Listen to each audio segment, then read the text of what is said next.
à ESAE et toi? Moi, je suis en administration des finances à ESAE. Moi, je suis en diplomatie et relations internationales à ESAE. Moi, je suis en journalisme à ESAE. Émission ici, c'est ESAE. Moi, je suis en communication marketing à ESAE. Moi, je suis en droit à ESAE. Moi, je suis en gestion des ressources humaines à ESAE. Moi, je suis en gestion des marchés publics à ESAE. Moi, je suis en administration du travail et de la sécurité sociale à ESAE. Moi, je suis en sciences économiques à ESAE. Moi, je suis en banque finance à ESAE. Moi, je suis en administration générale à ESAE. Moi, je suis en audit et contrôle de gestion à ESAE. Moi, je suis en sciences juridiques à ESAE. Moi, je suis en administration générale et territoriale à ESAE. Moi, je suis en transport logistique à ESAE. Moi, je suis en gestion des projets à ESAE. Rejoignez-moi, c'est la meilleure université. Nous sommes à ESAE. Rejoignez-nous. À ESAE, l'excellence a un nom.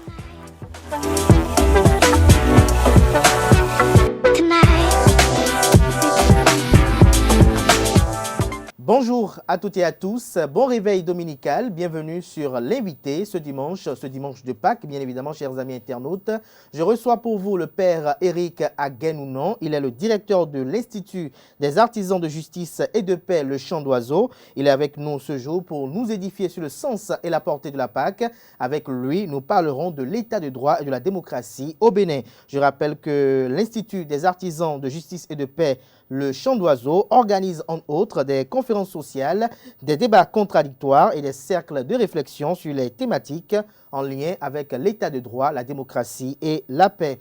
Je tiens à faire savoir que l'invité du jour est écrivain essayiste, précédemment professeur et formateur au Grand Séminaire de philosophie de Djimé, prêtre de l'archidiocèse de Cotonou. Il a été plusieurs fois vicaire.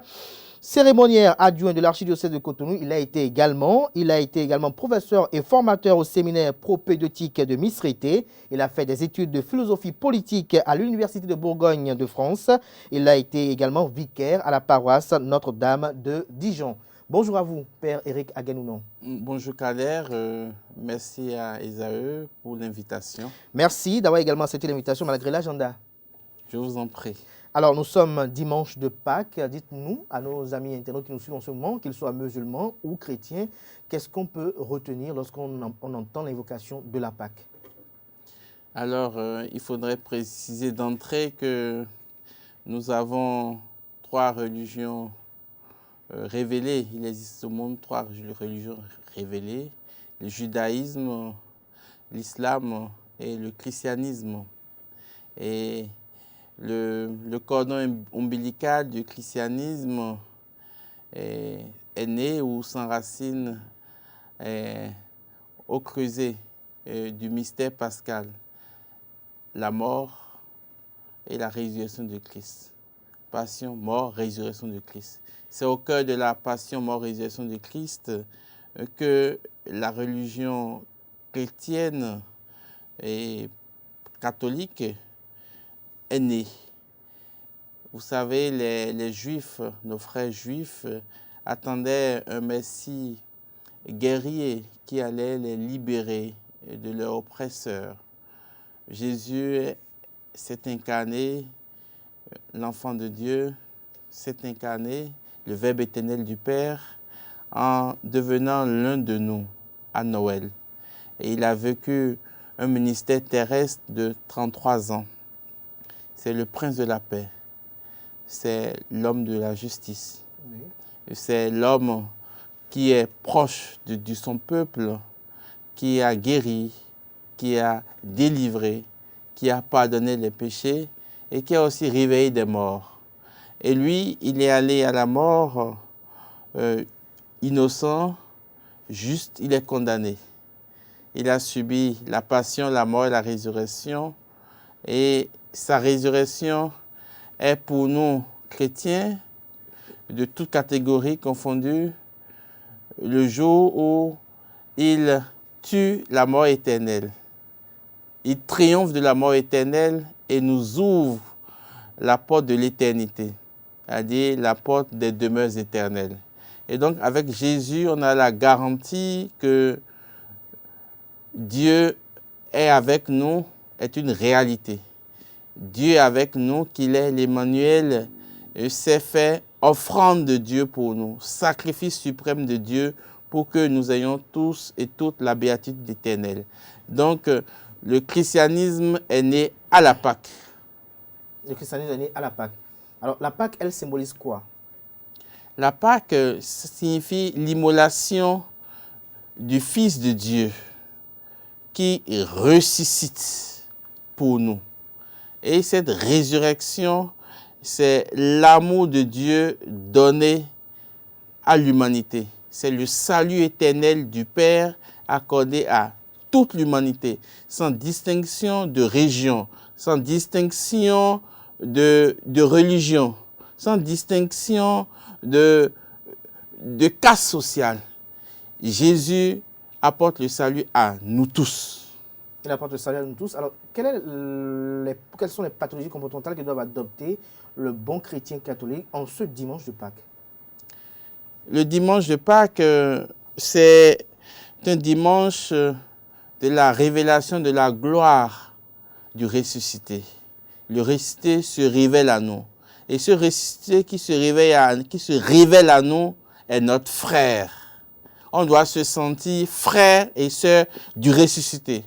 On doit se sentir membre de la famille de Dieu. Et Dieu qui nous accueille et nous donne la certitude que nous sommes aimés de lui. Et que dès cette résurrection, nous avons une place au ciel. Nous avons une place auprès de lui. Et il nous donne les grâces nécessaires pour mener le combat terrestre, le combat de la vie, pour parvenir là où lui il est déjà. C'est ça le sens et ce qui doit galvaniser, ce qui doit caractériser le mouvement pascal aujourd'hui. Le mouvement pascal aujourd'hui. Alors, lorsque je suis chrétien catholique, ce dimanche de Pâques, puisque là, nous sommes en train de passer autour de 8 heures, alors à 10 heures, je vais à l'église et après, c'est tout? Ou il y a des exigences? Le chrétien, non, il y a eu des exigences avant. Pour le chrétien catholique, il y a eu la confession pascale, il y a eu le temps de carême, les 40 jours de temps de carême, le temps de pardon, de pénitence, d'aumône. Mais il est important aujourd'hui de se sentir rené. Nous sommes renés, nous sommes régénérés, nous sommes transfigurés. Et chaque chrétien doit se sentir nouveau. La Pâque vient chaque année. Mais cette Pâque 2023 doit être une Pâque particulière pour chacun de nous, pour chacune de nous. Et vivre l'Eucharistie, on doit la vivre autrement, comme participant de l'Eucharistie. Comme participant de l'Eucharistie qui chante avec la chorale, qui vibre au son et au rythme de la messe, et qui aussi répond, et à toutes les réponses de la messe. Et après ce temps liturgique, ce temps eucharistique, ceux qui ne communient pas, eux aussi ont reçu spirituellement le Seigneur. Ils l'ont reçu spirituellement. Et cela est indéniable. Ceux qui d'habitude communient ne doivent pas s'habituer au Christ. Ils doivent chaque fois le recevoir comme c'était la première fois, comme c'était la dernière fois. Et à la sortie de la messe, il faut prendre le temps de se saluer. Il faut prendre le temps d'échanger. Et échanger sur les questions de la foi, les questions de la résurrection. Qu'est-ce que la résurrection semble apporter à l'un ou l'autre? Est-ce que chacun d'eux a senti la résurrection dans son cœur? Et la résurrection doit raviver la conscience du chrétien et doit l'engager davantage dans la cité, au cœur de la cité. Et cet engagement dans la cité est motivé par l'Eucharistie, soit adorée, soit l'Eucharistie reçue. Et cet engagement dans la cité ne peut que se comprendre et se raffermir autour d'un bon déjeuner. Autour d'un bon déjeuner? Oui, bien sûr. Donc, il y aura le déjeuner pascal, qui est un déjeuner qui donne la force, qui redonne la force pour que ces chrétiens et ces chrétiennes s'engagent plus et aillent plus loin dans leur foi. Mais aller plus loin dans la foi, c'est avoir la conscience que la cité a besoin d'acteurs et d'actrices convaincus, honnêtes et bien engagés. Et bien engagés. Alors, quel est le lien entre les 40 jours de carême et le dimanche de Pâques? Il faut le dire clairement que le dimanche de Pâques se prépare pendant 40 jours parce que le Christ lui-même est allé au désert pendant 40 jours pour aller prier, pour se recueillir et rentrer en communion avec son Père, le Dieu éternel, qui nous a donné gratuitement et généreusement son Fils pour que son Fils puisse nous apporter l'amour du Père, dans l'obéissance du Père. Et il est allé au désert. Il a été tenté par le démon, mais il a triomphé. C'est pour nous dire à quel point notre humanité est fragile, notre humanité est faible, mais elle peut tenir en face de l'adversité, elle peut tenir en face de l'ennemi, elle peut tenir pour témoigner de l'amour de Dieu qui l'habite, tenir pour témoigner de la bonté de Dieu qui l'habite, parce que la créature n'est jamais loin du Créateur et le Créateur habite la création. Vous voyez un menuisier et qui essaye de donner à la société les œuvres de ses mains. Un meuble, un lit, une armoire, une chaise. À travers la chaise, à travers ce qu'il a fabriqué, on sent déjà sa touche. On sent déjà sa beauté. On sent déjà son intelligence. On sent son abnégation. On sent son ingéniosité. On sent son abnégation, son ingéniosité. Alors, on parle du dimanche de Pâques, on parle également du lundi de Pâques. Alors, le lundi de Pâques, pour vous, c'est quoi? Parlez-nous-en. Le lundi de Pâques, c'est en fait le prolongement de la Pâque. Le prolongement de la Pâque. Le dimanche de Pâques, il y a eu la résurrection. Oui. Et cette résurrection se célèbre encore le lundi. Vous vivez un événement, le dimanche, un événement extraordinaire, et vous n'arrivez pas à finir de digérer l'événement. Oui. La nuit, vous ne dormez pas assez. Le lendemain, vous êtes encore dans la kénose et dans l'extase de cet événement-là. Voilà le sens du lundi de Pâques. Est-ce qu'il faut encore aller à l'église? Lundi de Pâques, oui. Le lundi de Pâques, Jésus donne rendez-vous à ses disciples. Ils ont vécu quelque chose d'inouï et Jésus leur donne le rendez-vous pour leur expliquer le sens de ce qu'ils ont vécu, oui. Pour leur expliquer davantage qu'il est vraiment là avec eux. Et je crois que c'est le plus grand sens du lundi de Pâques. Et le lundi de Pâques, beaucoup vont à l'église, hein. Vous posez la question. Oui. Beaucoup vont à l'église. Et après suit la Galilée. Parce que Jésus a donné rendez-vous à ses disciples en Galilée. Voilà. Jésus a donné rendez-vous à ses disciples pour la Galilée. Voilà. Alors, nous avons parlé du lundi de Pâques, du dimanche de Pâques. On a très bien survolé sur ceci. Alors, je vous ai présenté à l'entame de cette émission comme le directeur de l'Institut des artisans de justice et de paix, le Chant d'Oiseau. Alors, est-ce que vous pouvez nous présenter brièvement, de façon sommaire et expéditive, cet institut? L'Institut des artisans de justice et de paix, Chant d'Oiseau, est un institut de recherche et de formation en matière de doctrine sociale de l'Église. La doctrine sociale de l'Église est cette branche de la théologie chrétienne catholique qui réfléchit sur les questions de société, toutes les questions de société, allant des questions sociopolitiques vers les questions institutionnelles, les questions de l'éducation, les questions de l'environnement. Et cet institut a désormais 25 ans révolus. Il a été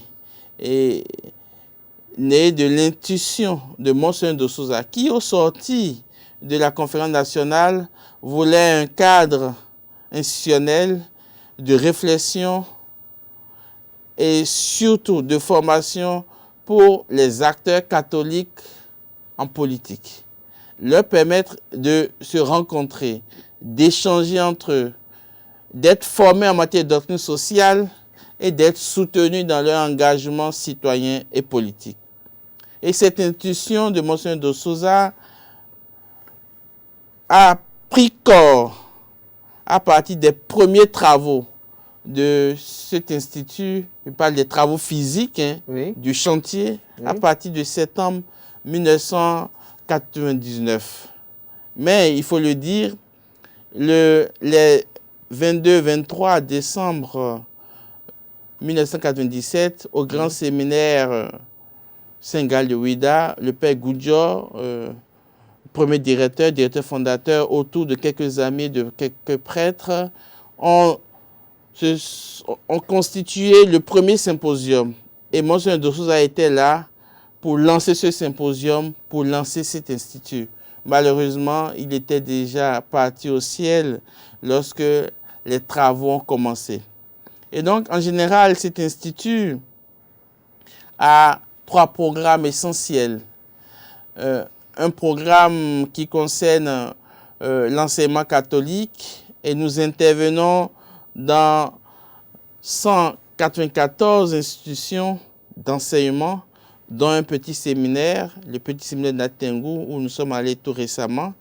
Donc ces institutions sont pour nous des lieux de semences.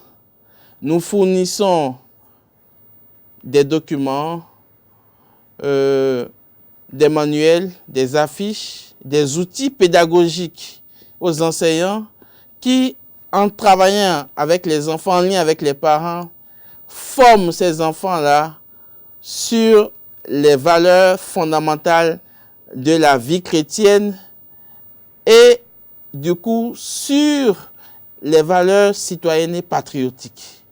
Et c'est un travail de fond que nous faisons et nous remercions tous les acteurs de l'éducation qui interviennent dans ce programme, les parents qui participent à ce programme. Et pour nous, ce programme dure depuis près d'une dizaine d'années. Ensuite, on a un programme qui consiste à former les agents pastoraux, prêtres, religieuses, fidèles laïcs, acteurs sociaux, acteurs de l'éducation. C'est une formation en renforcement de capacités étalée sur 3 années à raison de 4 semaines l'année. 4 semaines de formation. Par an. Par an. 2 semaines en janvier et puis 2 semaines en avril ou en mai selon les programmations annuelles. Annuelles, oui. Et le dernier programme, c'est le programme que vous connaissez le plus, le programme destiné au monde sociopolitique, destiné aux acteurs politiques et au monde de la société civile. Ce programme-là veut créer un espace de dialogue sans exclusion, sans différence, pour que cet espace permette à tous les bords politiques, cet espace permette à tous ceux qui sont acteurs politiques, acteurs de la société civile, de s'exprimer. Et dans ce programme, nous avions autrefois 7 conférences sociales dans l'année. Un conférencier arrive, il délivre sa conférence et les uns et les autres posent des questions. Et ensuite, en fin d'année, un symposium. Et après, un colloque triennal. Alors, quand nous sommes venus au Chant d'Oiseaux depuis le 4 juillet dernier, où nous avons pris service, on a pensé qu'au bout de 25 années, il faut lancer une nouvelle dynamique. Il faut induire une nouvelle réalité intellectuelle. Et ce que nous avons voulu mettre en place, c'est un ensemble de thèmes thématiques trimestriels. Des thématiques trimestrielles. Donc, on prend un trimestre et le même thème est ponctué en 3 actes. Le premier mois, on fait une conférence sur le thème, une conférence avec un spécialiste, un homme politique ou un acteur de la société civile. Et ensuite, le deuxième mois, un débat contradictoire avec des acteurs de sensibilité mouvancienne et de sensibilité de l'opposition. Un acteur de la société civile au milieu. Et puis après, le troisième mois, des cercles de réflexion qui ont à leur tête des universitaires. Pour que tous ceux qui ont pu participer aux activités, ceux qui viennent, ne soient plus spectateurs. Alors, mais qu'ils participent réellement du débat et de la réflexion. Lorsque vous regardez toutes ces réflexions, tous ces débats-là, quelle est la finalité? La finalité de ce que nous faisons, c'est d'abord de créer un espace de dialogue et d'échange. C'est le premier but. Créer un espace de dialogue et d'échange où on peut échanger, où on peut réfléchir. Le deuxième but, c'est de permettre de mettre dans la société un esprit de réflexion, un esprit critique de la chose sociale.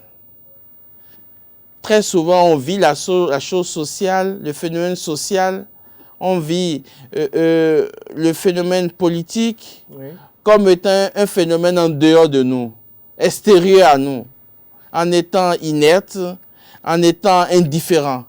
Mais nous, en mettant cette dynamique en place, c'est pour que chaque citoyen, si ça pouvait toucher tous les citoyens, que chaque citoyen prenne conscience que, étant citoyen, étant né, on est déjà sujet politique. On est déjà sujet politique. Alors, dès la naissance. Dès la naissance. Alors, donc, vous êtes sujet politique là. On parlera de la politique du Bénin, bien évidemment. Depuis avril 2016, le Bénin a connu une rupture avec l'avènement du président Patrice Talon. Des actions politiques sont menées de part et d'autre, des réformes de part et d'autre sont menées, les unes heureuses comme les autres malheureuses selon le positionnement sur l'échiquier politique. Mais vous, en tant que directeur de l'IAJP, qu'est-ce que vous retenez depuis avril 2016 ? Depuis avril 2016, nous avons un processus de rupture, de changement, de changement de paradigme. Et tout le monde est témoin de ce changement de paradigme, les réformes. Mais malheureusement, toutes les réformes n'ont pas eu l'adhésion de toutes les parties. Ces réformes-là n'ont pas touché le cœur politique de toutes les parties, justement parce que ces réformes sont allées avec force. Ces réformes sont allées avec beaucoup de bruit et sont allées sans préparation préalable. Je crois Pour résumer, des réformes non consensuelles. Oui, les réformes n'ont pas été très consensuelles. Et on pouvait mieux faire pour que ces réformes-là soient consensuelles. Les réformes en elles-mêmes, elles sont bonnes. Mais il n'y a pas eu le consensus autour. Même si il y a eu des réflexions préalables et chacun de nous sommes conscients qu'il y a des problèmes. Le diagnostic est unanime, mais après la posologie qui a été donnée et après l'accompagnement qui a suivi ont été des accompagnements qui ont été faits. Là, vous avez fait allusion à une réforme à laquelle? Non, mais toutes les réformes en général. Toutes les réformes en général. Je ne veux pas épingler une réforme au détriment d'une autre. Non. En général, toutes ces réformes-là, on n'a pas eu toute la pédagogie requise. N'ont pas eu tout l'esprit éducatif pour que tous les acteurs puissent rentrer dedans. Ces réformes, en fait, ont été faites à base d'exclusion. Est-ce que cela n'est pas dû au fait que les dites réformes qui ont été engagées étaient dans une dynamique de pouvoir bousculer des habitudes et donc déranger des intérêts? Mais ce que vous dites là est pertinent. Si les réformes ont été faites pour déranger des intérêts personnels, mais les intérêts de qui? Parce que quand vous êtes au pouvoir et vous voulez induire des réformes, il faut voir aussi que celui qui est au pouvoir, qui veut induire des réformes, n'induit pas des réformes à son détriment. C'est politique. Et je suis spécialiste de la question. Quand un pouvoir est en place, le pouvoir veut induire des réformes, le pouvoir fait en sorte que ces réformes-là ne le bousculent pas trop lui-même, mais que bousculent d'abord les autres. Et ça, c'est une question éthique. Et c'est une question de vérité. Et une question factuelle. On le constate. On le constate aujourd'hui. Alors, sur le plan de l'animation de la vie politique, qu'est-ce que vous avez noté? Mais sur le plan de l'animation de la vie politique, il faut noter que autrefois, on avait une certaine spontanéité. Autrefois, on avait un certain réalisme politique qui existait. Mais aujourd'hui, ce sont les plus courageux qui s'engagent en politique. Et quand vous avez des personnes comme Joël Aïvor et Rekia Madougou qui sont emprisonnés, et le fait qu'ils soient en prison, c'est déjà un découragement. Et c'est déjà une question qui interpelle. Et ça crée une psychose de peur de s'engager en politique.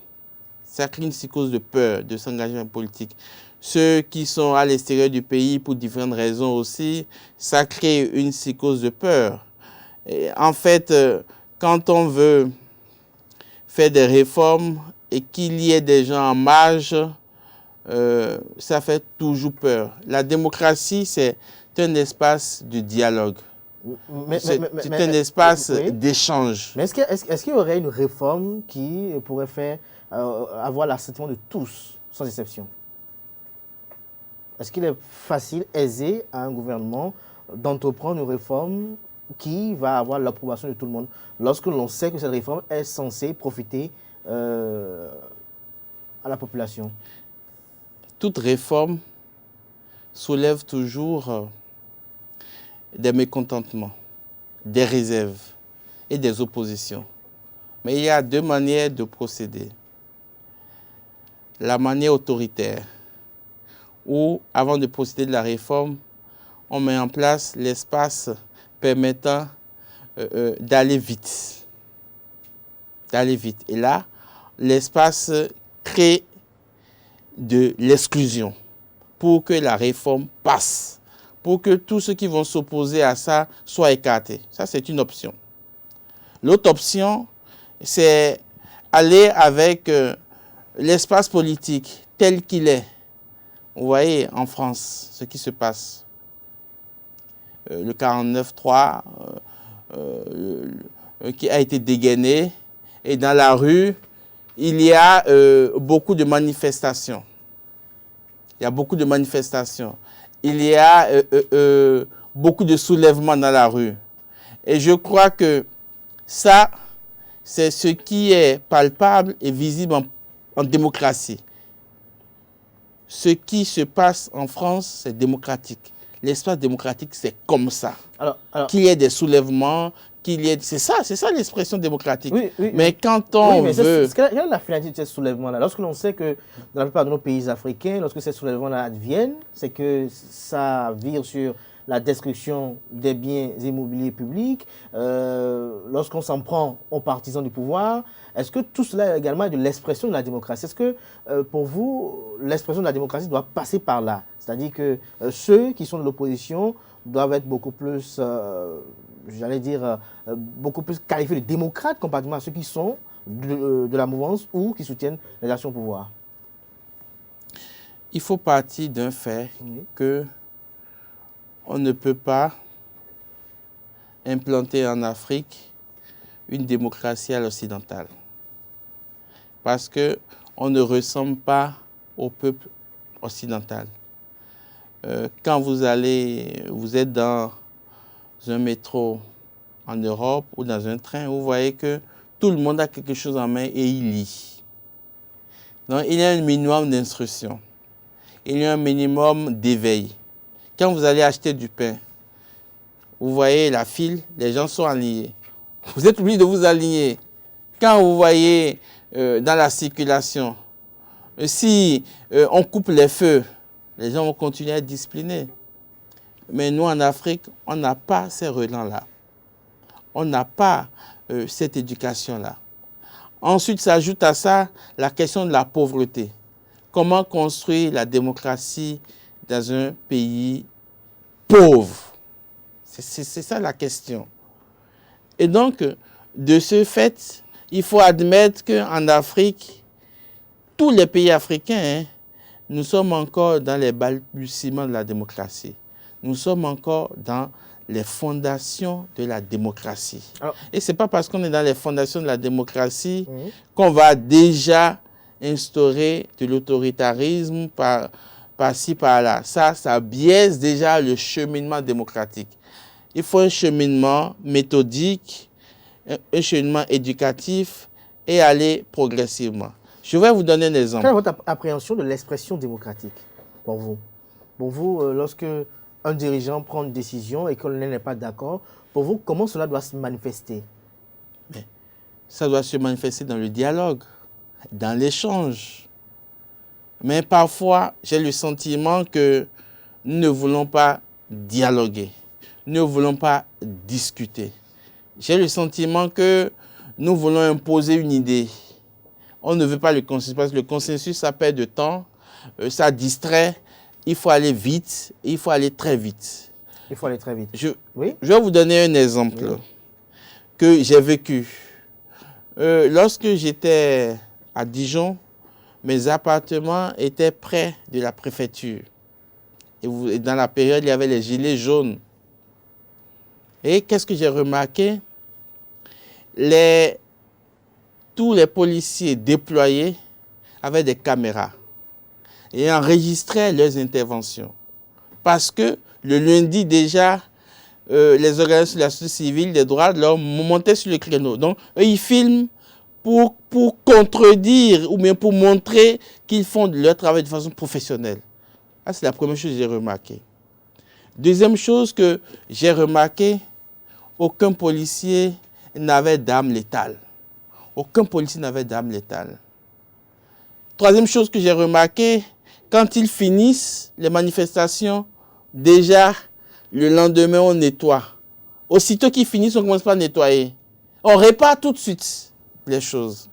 C'est pour vous dire que la démocratie est accompagnée d'un coût.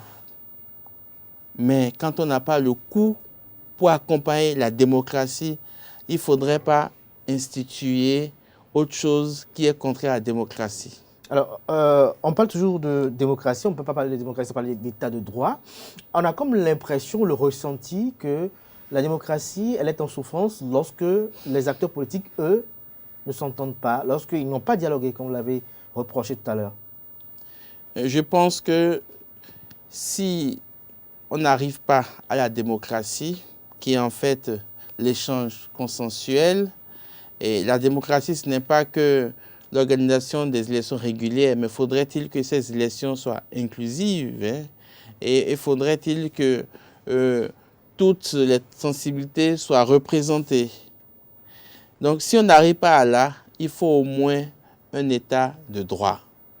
L'état de droit, c'est l'état dans lequel les droits de l'homme et les standards internationaux sont respectés. Aucun État ne vit aujourd'hui en autarcie. Tout État est ouvert sur le monde. Donc, il y a des standards internationaux qu'il faut respecter. En plus des lois positives, hein, qui appartiennent au pays de façon souveraine, il faut respecter les droits de l'homme. Il faut respecter les accords internationaux. Il faut respecter les institutions, leur identité, et qu'il y ait vraiment la séparation des pouvoirs, la séparation des pouvoirs. Et quand on parle de séparation des pouvoirs, il faut faire attention aussi. Il faut associer des gens qui ne sont pas forcément des mêmes sensibilités que nous. Si on met un ami ou un tel dans telle ou telle institution, ça paralyse la démocratie. Alors, tout à l'heure, dans votre argumentaire, vous avez évoqué le nom de Joël Frédéric Aévo et de Rekia Madougou, pour qui j'ai beaucoup d'affection parce qu'il partage et il traverse ces derniers temps.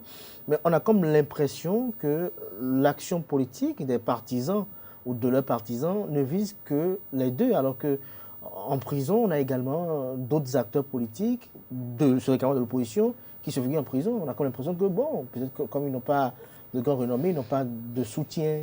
Non, il y a par exemple un certain Thibault Ougou, par exemple, qui me vient tout de suite à l'esprit.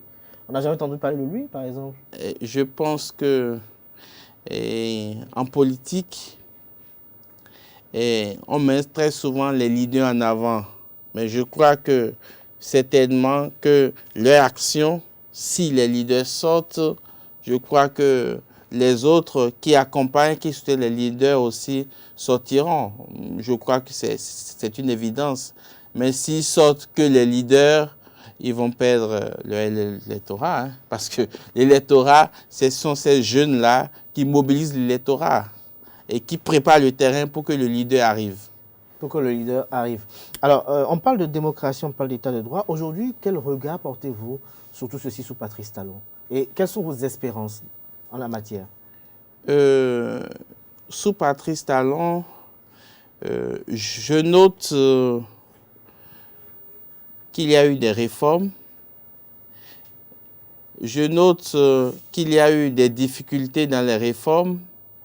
Je note surtout que certains partis politiques ont été constitués de façon mécanique. Et on pensait qu'avec la réforme, qu'il y aurait moins de partis politiques. Mais le Béninois étant intelligent, étant ingénieux, même malgré la réforme, il va y avoir beaucoup plus de partis. Vous verrez dans les prochaines années. Mais je pense que il y a la question des 10%, qui est une question qui ne permet pas à la démocratie à la base de s'exprimer. Parce qu'il peut y avoir des partis qui ne vont qu'aux élections municipales ou aux élections législatives. Qu'est-ce qu'on fait de ces partis-là? Ce n'est pas du régionalisme. Quand vous allez en France, il y a des regroupements, il y a des coalitions qui ne se présentent qu'aux élections régionales, aux élections départementales, aux élections municipales. Je préfère que les 10% là soient destinés ou soient le baromètre pour le financement des partis politiques. Mais que le 10% soit aussi le point d'éligibilité pour aller siéger ou bien pour avoir une mairie, je trouve que là, ça pourrait créer des frustrations. Ça pourrait créer des frustrations. Et l'effort que je note et je souligne, c'est qu'il y a de plus en plus une décrispation. Et c'est à leur actif, c'est à leur honneur. À leur honneur. Mais qu'est-ce que vous appréciez sur Patrice Talon qui vous rend admiratif de la gouvernance actuelle?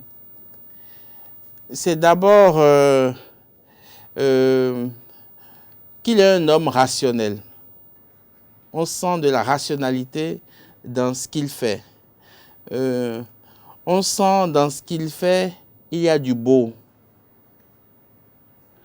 Il y a une vision. Mais cette vision, si elle était accompagnée davantage de patience, de dialogue et surtout d'un dialogue collégial, ça irait mieux. Mais malheureusement, il veut aller vite. Et en étant vite, il a les politiques de sa rapidité. Il a les politiques de sa rapidité.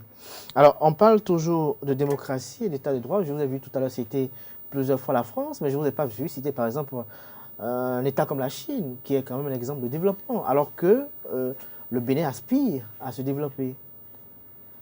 Est-ce que notre modèle démocratique n'est peut-être pas un frein pour notre développement? Parce que la France également, on voit aujourd'hui comment elle est en termes de développement. La Chine n'est pas démocratique, pas un État démocratique. La force de la Chine, c'est la force de l'éducation. C'est la force de l'éducation. Ils sont un pays bien éduqué, bien ordonné. Mais je ne pense pas que ce soit le pouvoir politique qui donne cela. Non. Nous mettons trop en avant le pouvoir politique. Et nous oublions la force de l'anthropologie, la force des relances sociaux. Nous oublions la force de la famille, la force de la tradition. Quelle force notre tradition a pour imprimer aux Béninois de la discipline? Quelle force notre société a pour imprimer aux Béninois le civisme, pour imprimer aux Béninois l'honnêteté? Enfant, on dit Yinondougan, on mange le pouvoir. Donc, dans notre tradition, on véhicule que quand quelqu'un est au pouvoir, il bénéficie des rentes du pouvoir. Il bénéficie de l'argent du pouvoir. Il bénéficie des honneurs du pouvoir. Il mérite le respect du pouvoir. mais on ne peut pas être au pouvoir. Vous, par exemple, Kader, vous êtes ministre. On vous voit marcher dans votre quartier. Monsieur le ministre, et la voiture? Ah, monsieur le ministre, qu'est-ce qui se passe? Monsieur le ministre, qu'est-ce qui se passe? Alors qu'ailleurs, ce n'est pas un fait. Mais ailleurs, c'est tout à fait normal. Non? Notre culture, est-ce que c'est une culture de développement? Est-ce que notre culture déjà nous met au travail? Est-ce que notre culture nous donne des qualités, des vertus d'honnêteté? Je ne pense pas. Mais alors que si la Chine a ces qualités-là, il ne faut pas affecter ces qualités-là au pouvoir politique. Il ne faut pas les affecter au pouvoir politique. Merci à vous, Père Éric Aguenounon. C'est bien, j'ai envie de vous poser encore beaucoup d'interrogations par rapport à l'état de droit de la démocratie, mais le temps qui nous est imparti arrive progressivement à échéance. Je crois que le 20 avril prochain, vous organisez une conférence sociale sur le thème démocratie, valeurs humaines, consolidation de la paix, enjeux et développement. J'espère qu'on va vous revoir encore par ici avant cette date-là. Mais d'entre les jeux, quelles sont les attentes? Les attentes de cette conférence est toujours de permettre aux Béninois de s'exprimer, de permettre à toutes les tendances et à tous ceux qui sont au pouvoir, ceux qui ne le sont pas, de dialoguer, d'échanger. Parce que lorsqu'on est au pouvoir, il faut aussi entendre les autres. Il faut aussi écouter les autres. Et je crois que le chef d'État, il écoute. Et je crois en son écoute. Vous croyez en son écoute. C'est un rituel sur l'invité. Vous allez regarder droit dans la caméra et dire un mot à l'endroit de toute la communauté qui a bien vous suivre, les sympathisants, les fidèles qui ont bien voulu suivre cet entretien parce qu'ils ont vu que c'est vous qui étiez du passage. Vous suivre également à ces acteurs politiques également qui croient en votre démarche politique. J'invite les acteurs politiques, les membres de la société civile et d'autres organisations à continuer de venir au Chant d'Oiseaux pour vivre nos temps de réflexion, nos temps d'échange, et qui sont appelés à construire une cité de paix, une cité de justice autour du travail, comme l'indique notre devise nationale. Je vous remercie. Merci à vous, Père Éric Aguenounon. Chers amis internautes, on retiendra de cet entretien que, interrogé sur le sens et la portée de la Pâque, l'invité nous a fait savoir que le christianisme est né à la Pâque. Il a argumenté dans ce sens-là et nous a donné la symbolique de la Pâque. Chaque chrétien doit se sentir nouveau le dimanche de Pâques. On doit vivre autrement. L'Eucharistie nous a laissé entendre le Père Éric Aguenounon sur ce plateau. Il nous a parlé du déjeuner pascal. Il a également expliqué l'intérêt de ce déjeuner-là. Le dimanche de Pâques se prépare pendant 40 jours. Un argumentaire assez explicatif a été détaillé sur ce plateau à ce sujet. Le lundi de Pâques, Jésus et la Galilée, tout ceci également, les interrelations ont été mises en exergue pour également vanter, j'allais dire, le mérite de la célébration de la Pâque. Il a eu à nous présenter l'IAJPCO, qui est l'Institut des artisans de justice et de la paix, le Chant d'Oiseau. Il nous a fait savoir que cet institut a 25 ans révolu. Cela est né de l'intuition de Monseigneur Isidore de Souza. L'essence, j'allais dire, de cette initiative a été également déroulée au cours de cet entretien. Un bref historique également a été exposé pour nous plonger un peu dans les méandres de la création et l'esprit, j'allais dire, de ces assises qui s'effectuent de façon cyclique au niveau du Chant d'Oiseau de Cotonou. Nous avons 3 programmes qui sont assignés à cet institut: l'enseignement catholique, la formation des agents pastoraux et la création d'un dialogue politique sans exclusion. L'invité du jour, qui est le directeur du dit institut, nous a exposé et détaillé en détail les attributs de son institut, également les missions qui lui sont assignées. Les réformes sont bonnes, elles n'ont pas été très consensuelles, a laissé entendre Éric Aguenounon sur cet entretien. Aujourd'hui, ce sont les courageux qui s'engagent en politique. Il a donné l'argumentaire qui le fonde à affirmer cela. On ne peut pas implanter en Afrique une démocratie à l'occidental, peut-on entendre de ses propos. Appréhension de l'état de droit et de la démocratie. Son appréhension de l'état de droit de la démocratie nous a été donnée au cours de cet entretien. Les 10% ne permettent pas à la démocratie à la base de s'exprimer, faire observer l'invité du jour, qui est également un acteur qui se dit politique, parce qu'il a eu à faire des études en philosophie politique à l'Université de Bourgogne en France. Pour lui, il y a un effort de décrispation qui s'effectue depuis un certain temps. Patrice Talon est un homme rationnel dans ce qu'il fait. Il y a une vision, il y a du beau. Talon veut aller vite, peut-on retenir de ses propos. La force de la Chine, c'est de l'éducation. On peut retenir également de cet entretien cela. Des interrogations pertinentes, par contre, ont été lancées sur notre culture avec le lien du développement. En fin d'émission, il a lancé un mot à l'endroit de toute la communauté qui est partenaire du Chant d'Oiseau. J'espère qu'il a été plus ou moins récapitulatif. C'est ça. Je vous remercie, M. Kader. Merci à vous, Père Éric Aguenounon. Je rappelle que vous êtes le directeur de l'Institut des artisans de justice et de paix, le Chant d'Oiseau. Vous êtes écrivain essayiste, précédemment professeur et formateur au grand séminaire de philosophie de Djimé. Vous êtes prêtre de l'archidiocèse. Plusieurs fois, vous avez été vicaire au sein de l'archidiocèse de Cotonou. Vous avez été également cérémoniaire adjoint de l'archidiocèse de Cotonou. Vous avez été professeur et formateur au séminaire propédeutique de Misrété. Vous avez fait des études de philosophie politique à l'Université de Bourgogne en France. Vous avez été également vicaire à la paroisse Notre-Dame de Dijon. Merci une fois encore. Je vous en prie. Merci à vous également, chers amis internautes. Agréable journée dominicale et bonne fête de la Pâque à toutes et à tous.